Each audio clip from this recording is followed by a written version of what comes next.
er den Weg des geringsten Widerstandes, dann er den Weg des geringsten Widerstandes.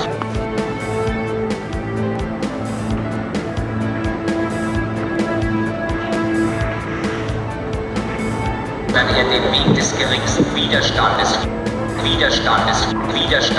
dann er den Weg des geringsten Widerstandes. Finish like that, and you have a rhythm, how you have to push, tempo, how you have to push on your foot in order to not slip, and that's fun. That's not.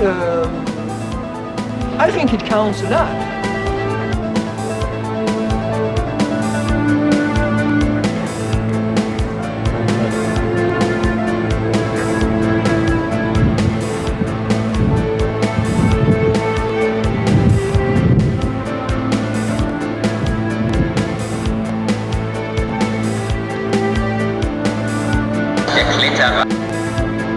Neue Linie erschließt.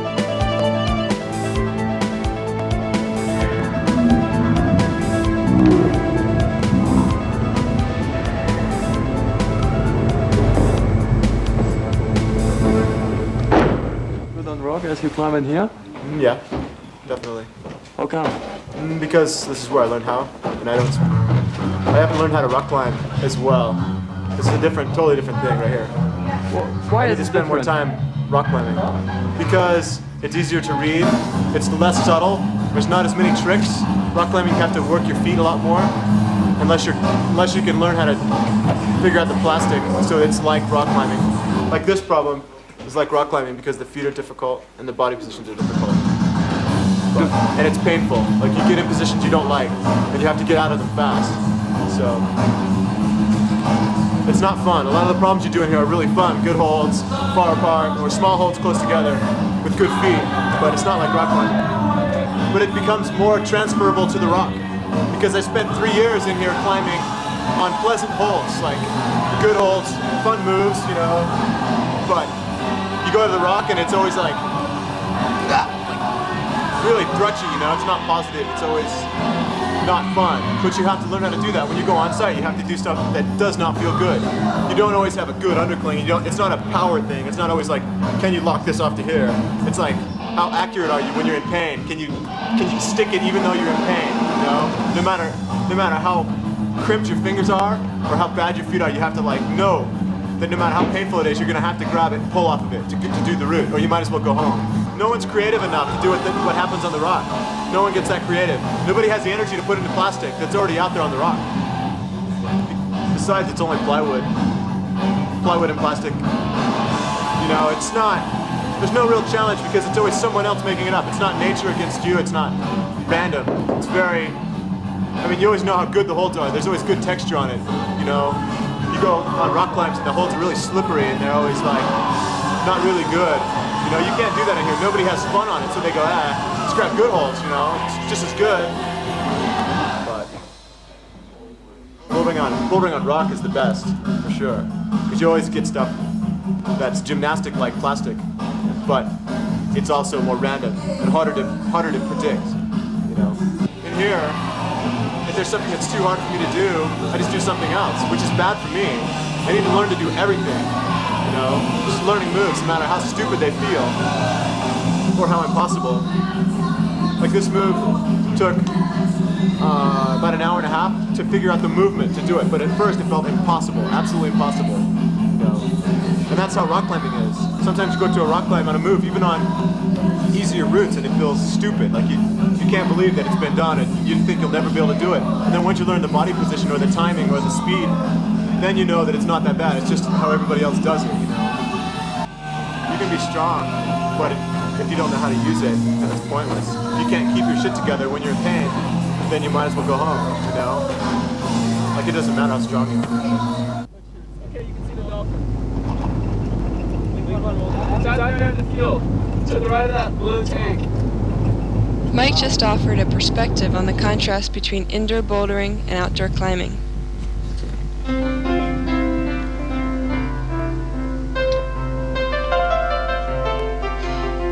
Now Dale Goddard and Martin Yoyston prepare to climb Rapture of the Deep at Idaho City of Rocks.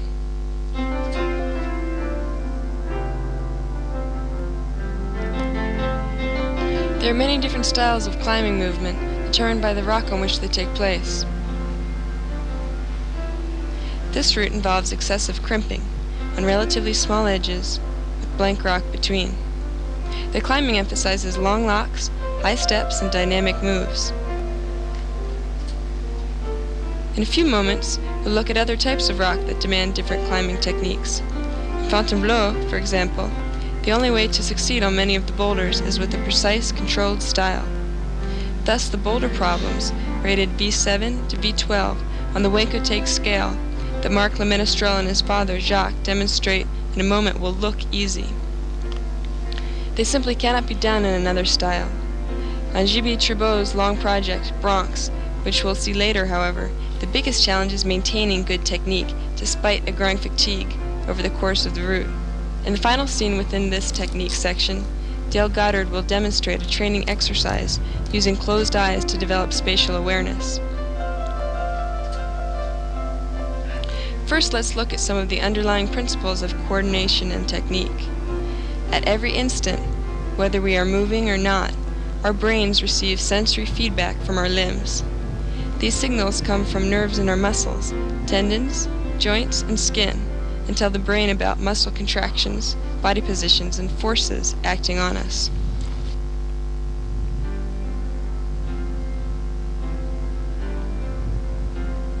This constant stream of kinesthetic information is the source of our body awareness and allows the brain to oversee and control movement.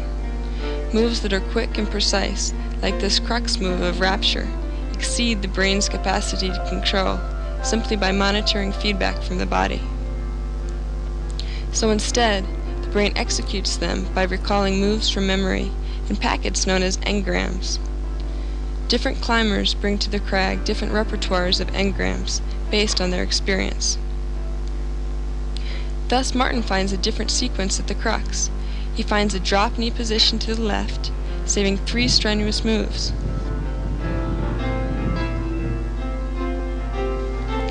The best climbers are those with the broadest repertoires of moves. They can adapt to the different styles of climbing.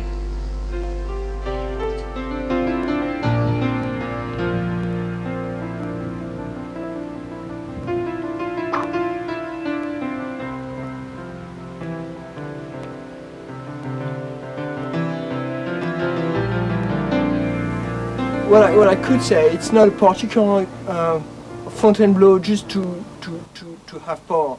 You can climb in Fontainebleau with a lot of power, and you don't need a lot of technique if you want.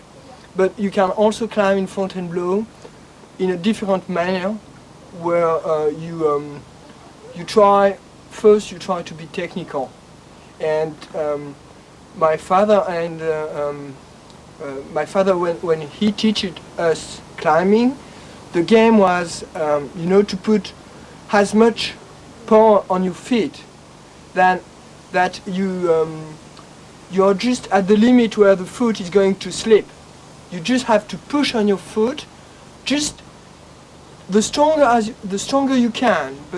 And if you slipped, that was too much. But you are always at the limit of slipping of your feet. So you do that, and after the rest, the power, the weight you can't put on your feet, you just have to put it on your finger. But that's the second step. First is just to push on your feet, and that's why we did some one-hand problems with my father or my sister or my brother or other friend of mine that have been climbing in Fontainebleau for a lot of years, for many years, and these people are more interested in making moves, having fun with climbing,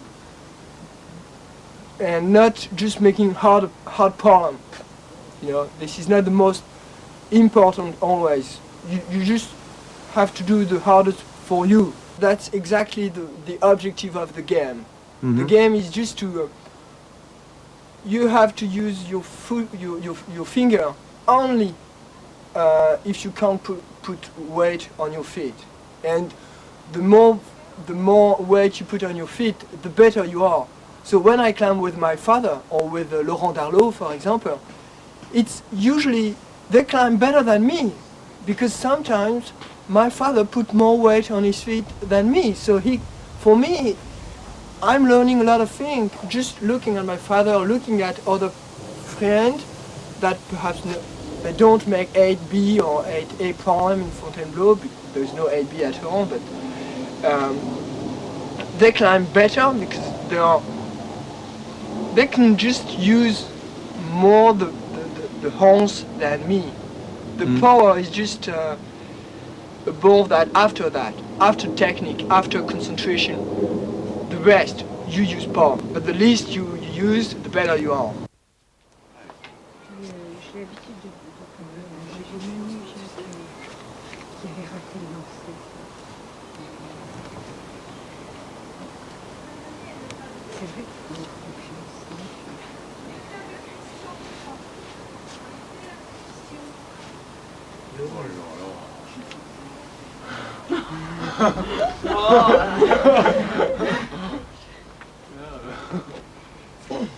Il y avait un peu de silence, on a fait ce soir. Quelle bande de cons. Ok. Tu veux faire quoi? Dans l'abattoir?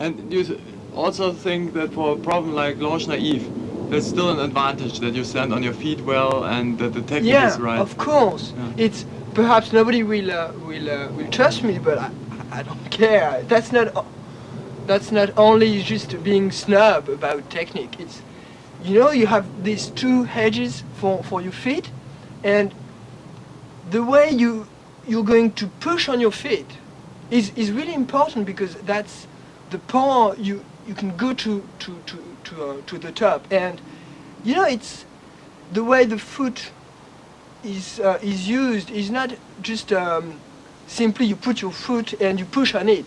You have to have a move with this part of the foot, just to begin like that and to finish like that.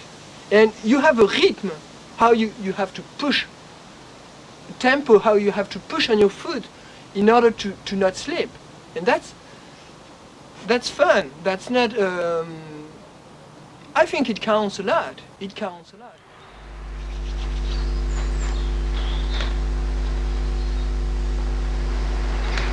When Jibé Tribout first made the moves on his longtime project Bronx, they caused a sequence of nerve impulses unique to each movement to occur in his brain. After repeating each movement several times, that pattern of impulses became ingrained in memory and stored as a motor engram. Engrams contain the directions to reproduce living versions of moves stored in memory and act as packets of preset muscle instructions to reproduce each particular move. The Performance Rock Climbing book offers a more complete presentation on motor control. The moves on Bronx are so difficult that they can only be made with near-perfect technique. The challenge of such a route is knowing the moves well enough that even the technique-crippling element of fatigue cannot undermine the ability to execute them properly. For me, I try to, when I'm pumped, I try to stay technique, to keep a good technique, because like that in your mind, you stay technique when you are pumped, and it's very important, I think, for inside or even afterward. But it's the most difficult thing to do. Since it can replace thousands of conscious signals, using engram memory to control his moves makes it unnecessary for Jibé to constantly monitor all of the kinesthetic feedback from his body and send out corrected signals. Jibé climbs smoother, quicker, and he can make more complex movements, with still enough free consciousness to oversee his fatigue time his brief rests and adjust his strategies for the pitch as a whole. This explains why hard red point performances are characterized by a quiet mind and a sensation that things are accomplished without thinking about it. Although the routes and boulders we're showing are extremely hard, and the climbers are among the best, the lessons here are applicable to climbers of all levels. We've chosen hard routes for the video because they allow a smaller range of technique solutions. On moderate routes, a good climber could demonstrate an inefficient technique and make it appear appropriate, but it wouldn't necessarily be the best or most correct technique for that move. When Jibé falls in a moment, it's not that he's too tired to hold on. He's too tired to use a technique that allows him to climb efficiently and within his strength limitations.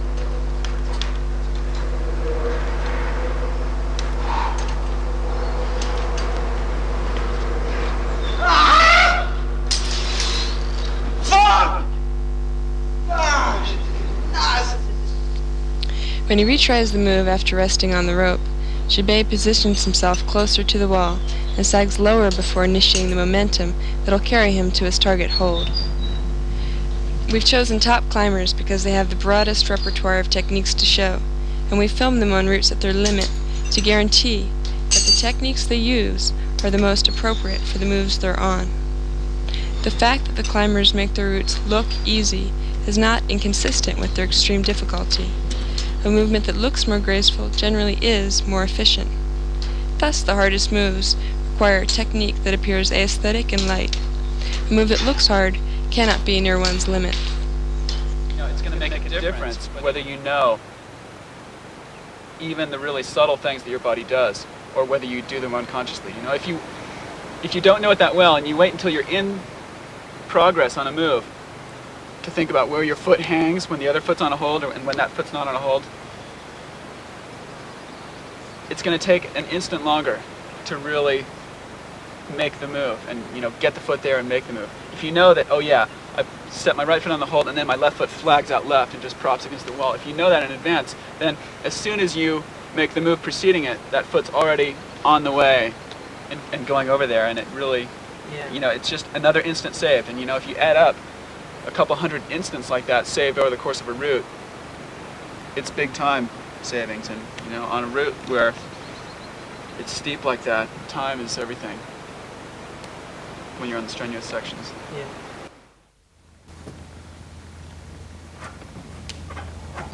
Basically what I look for, like this one's really good because you have to move your hips at the same time. And so many times I feel like when I do dynos, if I'm nervous or uptight or run out or whatever, I tend to only move a certain part of my body, like my arm, the arm that's making the dyno, or maybe just my upper body. And it's because when you get nervous or you get uptight, I contract unnecessary muscles, and that's why I hold my legs tight, or my abdomen is cinched tight. And if you're moving like that, if you're not fluid, it totally cuts down on your reach. It cuts down your ability to get there efficiently. So I'll do this one a couple times. Open eyes to get the feel, and then see if I can close my eyes.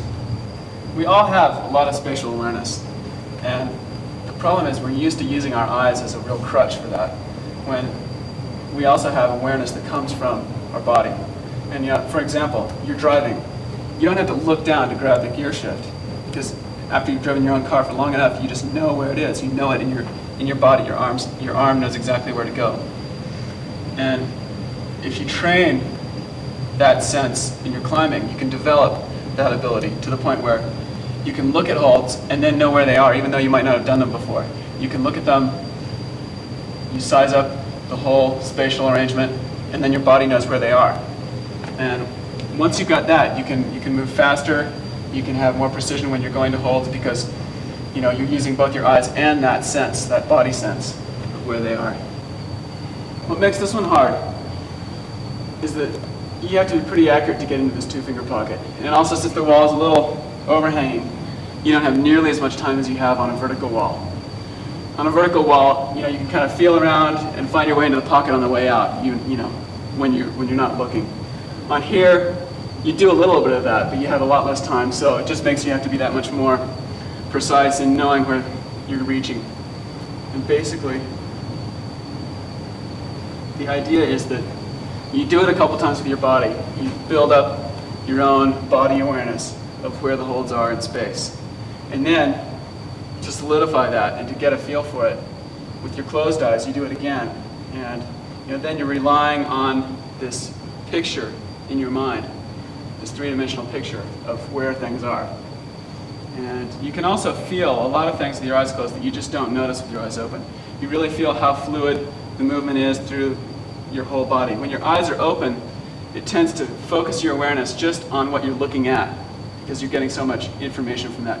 So when your eyes are open, you tend to have a lot more focus on what your arms are doing, how you're grabbing the holds, what you're doing from here up, because that's what's in your field of view.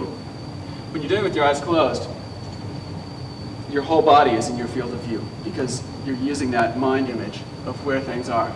So it really helps you make the move efficiently with your whole body.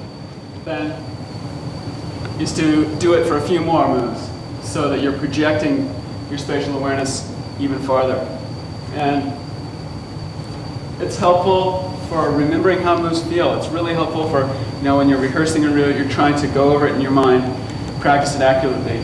This kind of thing gives you practice in knowing how moves feel. And, in addition to stuff that we were doing before, where you're really getting precise with remembering where holds are in space.